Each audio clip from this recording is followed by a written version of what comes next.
नमस्कार दोस्तों। तो आज एक बहुत ही बढ़िया न्यूज़ हमारे सामने आई है और हमको देखने को जैसे मिल रहा है यहाँ भारतीय अंतरिक्ष स्टेशन। आपको पता होगा एक गगनयान मिशन है जो कि इसरो के द्वारा चलाया जा रहा है और जहाँ तक है हमें कोशिश की जा रही है कि हम लोग 2028 तक ऊपर पहुँचें। ठीक है। तो ये पहला मॉड्यूल होगा उसका जिसका नाम है BAS-01। ऐसे 8 मॉड्यूल जाएंगे, वो कंप्लीट मिला के गगनयान मिशन को बनाएंगे। तो एक बहुत ही गर्व की बात है और एक एक तरह माइलस्टोन अचीव किया हमने। आज एक पहली फ़ोटो रिलीज़ की है यहाँ पर भारतीय अंतरिक्ष स्टेशन की। तो देखिए इसरो न्यूज़ में आ चुका है। तो एक काम करते हैं, हम इसके बारे में एग्ज़ाम पर्सपेक्टिव से भी थोड़ा क्या क्या इंपॉर्टेंट क्वेश्चन हो सकते हैं वो सारे हम देख लेते हैं। प्रीलिम्स जो बेस्ड हो सकते हैं, यूपीएससी एमपीपीएससी दोनों ही के लिए इम्पोर्टेंट हो जाता है। अब देखिए हम कुछ यहाँ से फैक्ट्स लेके चलते हैं। जैसे कि देखिए पहला फैक्ट, फाउंडेड 15 अगस्त 1969। ठीक है, ये आपको याद रखना है। ये बहुत इंपॉर्टेंट फैक्ट है और पूछा जाता है नॉर्मल एग्जाम्स में, कम्पिटिटिव एग्जाम्स में तो पूछा ही जाता है। अब एक चीज़ और यहाँ पे नोट कीजिएगा, देखिए क्या नेशनल स्पेस डे। तो ये जो लॉन्च किया, ये लॉन्च किया है नेशनल स्पेस डे सेलिब्रेशन पर। एक्चुअली में अगर आपसे क्वेश्चन आता है नेशनल स्पेस डे कब सेलिब्रेट होता है तो आप आंसर होता है 23 अगस्त। लेकिन अभी क्या है ना, ये 2 डे नेशनल स्पेस डे का सेलिब्रेशन कर रहे हैं। तो उन्होंने 22 और 23 को लेके चला हुआ है, इसलिए आज के दिन ही इसको दिखा दिया गया है। ठीक है, भारतीय अंतरिक्ष स्टेशन को। अब कुछ इंपॉर्टेंट फैक्ट्स की बात करते हैं। पहला फैक्ट हम डिस्कस कर ही चुके हैं। नेक्स्ट की बात करें तो हेडक्वार्टर है बेंगलुरु कर्नाटका में। ठीक है, आप ऐसे भी याद कर सकते हैं, इसरो करता है इशारा, इशारे पे जो नाचता है नाटक करता है तो कर्नाटका हो जाएगा। ठीक है, तो कुछ ट्रिक्स हैं, वैसे तो सबको याद ही होगा, जो नहीं याद यूज़ कर सकता है इस ट्रिक का। अब हम पेरेंट डिपार्टमेंट की बात करें, किस डिपार्टमेंट के अंदर ये आता है तो डिपार्टमेंट ऑफ स्पेस के अंदर डायरेक्ट आता है, डीओएस के अंदर। अब इसमें क्या है ना, देखिए ये क्वेश्चंस कई बार आता है कि किसको रिपोर्ट करती है इसरो। तो ISRO prime minister of India को डायरेक्टली रिपोर्ट करती है। ये किसी मिनिस्टर या मतलब ऐसे किसी को नहीं, डायरेक्ट पीएम को ही रिपोर्ट करती है। ठीक है, फिर अभी करंट चेयर देखो 3 इंपॉर्टेंट होते हैं। फर्स्ट चेयरमैन कौन था, लॉन्गेस्ट टेन्योर किसका था, और अभी कौन है। तो अभी हमारे वी नारायणन। ठीक है, जो अब डेट इतनी इंपॉर्टेंट नहीं हो जाती, बस ये इंपॉर्टेंट हो जाता है कि अभी का चेयरमैन कौन है, तो वह वी नारायणन। अब फर्स्ट चेयरमैन की बात करें तो डॉक्टर विक्रम साराभाई, जिनको father of Indian space program भी कहा जाता है। इनके बारे में थोड़ा डिटेल से जानेंगे, जो अब हम मेंस के लिए या फिर एक बहुत डिटेल में वीडियोस लेके आएंगे हर एक इसरो के ऊपर या अलग अलग डिपार्टमेंट के ऊपर, तब हम इसके बारे में डीपली बात करेंगे। उन्होंने बहुत कुछ किया था हमारे स्पेस प्रोग्राम के लिए और काफ़ी ज़्यादा बोलते हैं डेयरिंग बंदे थे ये।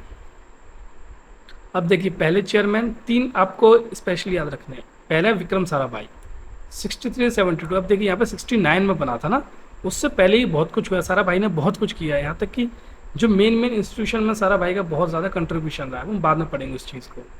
अब इन्होंने फाउंड किया इंडियन स्पेस प्रोग्राम, जाने जाते इसलिए इनको father of Indian space program इसलिए कहा गया है। ठीक है, उसके बाद अगर हम इधर आते हैं, देखिए जो हमारे सतीश धवन है, जो सतीश धवन है ना, ये सबसे लॉन्गेस्ट सर्विंग है।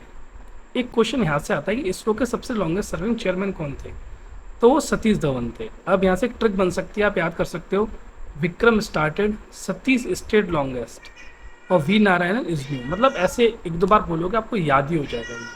विक्रम स्टार्टेड, सतीश स्टेड, क्योंकि ऐसे सतीश ऐसे stayed longest, V Narayanan is new, N for new.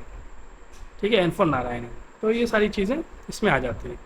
अब कुछ अचीवमेंट्स की बात करते हैं हम इसरो की। जैसे चंद्रयान 3 था, हमारा सक्सेसफुल लूनर लैंडिंग थी, अगस्त 2023 में हुई थी। ठीक है, आदित्य L1 जो हमारा फर्स्ट सोलर ऑब्जर्वेटरी है, जो लैग्रेंज पॉइंट L1 पे आता है। ठीक है, एक्सपोसेट एक्सरे पोलरीमेट्री सैटेलाइट है, इसमें वही है कि एक्सरेज का पोलराइजेशन को भी देखा जाता है। तो जनवरी 1 2024 को ये कर दिया। इसकी डेट्स भी आप याद कर सकते हो, इंपॉर्टेंट हो जाती है डेट्स। एक्सपोसेट की डेट इंपॉर्टेंट है कि कब लॉन्च किया है, रिसेंट भी लॉन्च किया है, Jan 1 2024। स्पेडेक्स मिशन है, स्पेक डॉकिंग एक्सपेरिमेंट करेंगे हम लोग। ठीक है, वो December 30 2024 को हो जाता है। ठीक है, अब हम गगनयान प्रोग्रेस की बात करते हैं। तो आज ही हमने देख लिया एक BAS अपना। ठीक है, अब हम सैटेलाइट्स के बारे में बात करते हैं। देखिए वर्क हॉर्स फॉर सैटेलाइट्स को कहा जाता है, PSLV को। क्वेश्चन डायरेक्ट आ सकता है एग्जाम के अंदर कि वर्क हॉर्स ऑफ सैटेलाइट किसको कहा गया, तो आप बोलोगे सीधे PSLV को। ठीक है, जो उसमें ऑप्शंस आते हैं। तो अगर आपसे पूछा जाए कि हैवी सैटेलाइट कौन सी है, तो जो जियोसिंक्रोनस सैटेलाइट में आती है वो GSLV। अब ह्यूमन स्पेस फ्लाइट रेडी के लिए कौन सी ऑप्शन में अगर आता है कि इनमें से कौन सी जो अपना व्हीकल है स्पेस ह्यूमन फ्लाइट रेडी है। ठीक है, तो आप क्या दोगे, GSLV Mark 3। आयरन मैन उड़ता था मार्क 3, उसमें आप उसको भी याद कर सकते हो। और जो हमारा SLV-3 है वो पहले इंडिजीनियस रॉकेट था हमारा, फर्स्ट जो हमने बनाया था रॉकेट इंडिजीनियस वो SLV-3 था, इसलिए इंपॉर्टेंट हो जाता है। तो ये चारों के आप याद कर सकते हो, स्टेबल से आपको अच्छे से याद रहेगा, ठीक है। सैटेलाइट प्रोग्राम की बात करें तो इनसैट है। अब आपको याद रखनी किस जो सैटेलाइट है किस काम में आती है।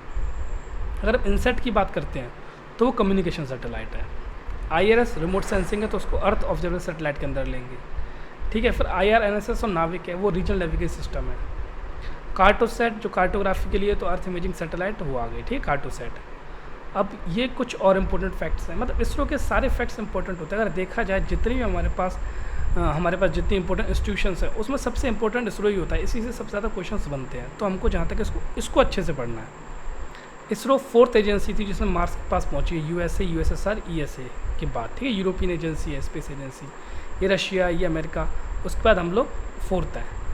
जो मॉम था वो केवल 450 करोड़ में पहुंचा था, कहते हैं ना। इसके बारे में तो काफ़ी मीम्स ही बने हैं और काफ़ी सारी चीज़ें हैं। अब इंडिया पहली कंट्री जो फर्स्ट अटैम्प्ट में पहुंची है मार्स पे, it's a very big deal. ISRO ने 104 सैटेलाइट लॉन्च किए थे एक ही सिंगल मिशन में, ये भी वर्ल्ड रिकॉर्ड रहा है। ये देखिए, ये जो क्वेश्चन है यहाँ से ये भी बन सकता है कब था। ये है हमारे AS किरण कुमार साहब, आपको याद होगा इनके बारे में तो, ठीक है। अब जो आर्यभट्ट हैं, जो आर्यभट्ट था वो हमारा पहला इंडियन सैटेलाइट था जो कि लॉन्च किया 1975 में। अब यहाँ पर 2 क्वेश्चन मैं आपसे ज़रूर पूछूंगा, जैसे कि हमारा जो चंद्रयान था 3rd को छोड़ के, जो 3rd तो यहाँ पे अगस्त 2023 कर दिया गया है, तो जो पहले 2 थे वो कब क्यों लॉन्च किए गए थे, आपको ये कमेंट सेक्शन में देना है, ठीक है। चलिए फिर मिलते हैं नेक्स्ट लेक्चर में। आप इस लेक्चर को थोड़ा शेयर कीजिए, सब्सक्राइब कीजिए चैनल को, क्योंकि ये इंपॉर्टेंट हो जाता है काफ़ी एग्ज़ाम के पर्सपेक्टिव से, ठीक है। Thank you so much.